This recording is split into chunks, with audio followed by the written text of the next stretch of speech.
জয় ছটি মাইয়া। সবাইকে শুভ সকাল।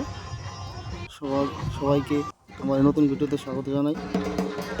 আমরা চলে এসেছি সপরিবারে আমাদের কালিয়াগঞ্জ শ্রীমতী ঘাটে, যেটাকে আমরা রেলমনিও বলে থাকি।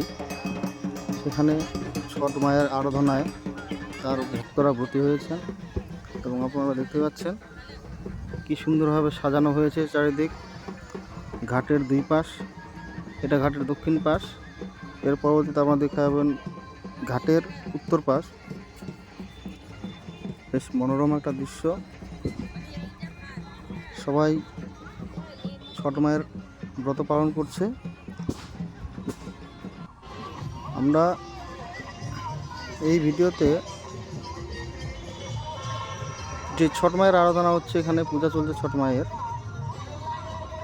সেটা নিয়ে অনেক মতবাদ, মানে এত কিছু একাধিক মাইথোলজি প্রচলিত আছে, যেগুলির সবকটি গ্রহণযোগ্যতা আছে।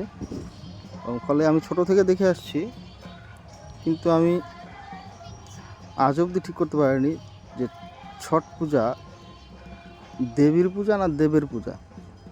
অনেকে সূর্যদেবের পূজা বলে থাকেন, অনেকে ছট দেবীর পূজা বলে থাকেন। তবে যে সমস্ত মাইথোলজি প্রচলিত আছে সবগুলো কিন্তু গ্রহণযোগ্যতা পাবে এরকম ব্যাপার। তাই ছট দেবী হোক, দেব হোক, ছট মাইয়া হোক, সেটা বড় কথা নয়। এই ছট পূজা করে অনেকে অনেক কিছু পেয়েছেন, বিশেষ করে সন্তান প্রাপ্তি।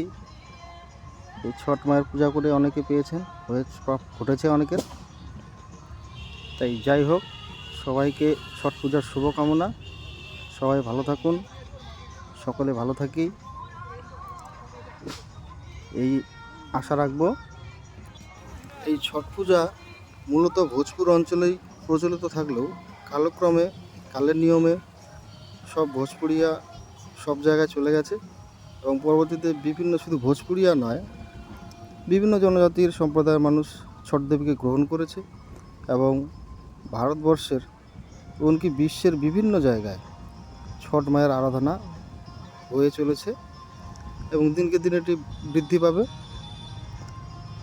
ব্যাপার এই জায়গাটাতেই যে সবাই দেবীকে আমরা ভক্তি সহকারে আরাধনা করি, তাতে সংস্কৃতির সংমিশ্রণ ঘটবে এবং ভারতীয় উন্নত সংস্কৃতির সৃষ্টি হবে।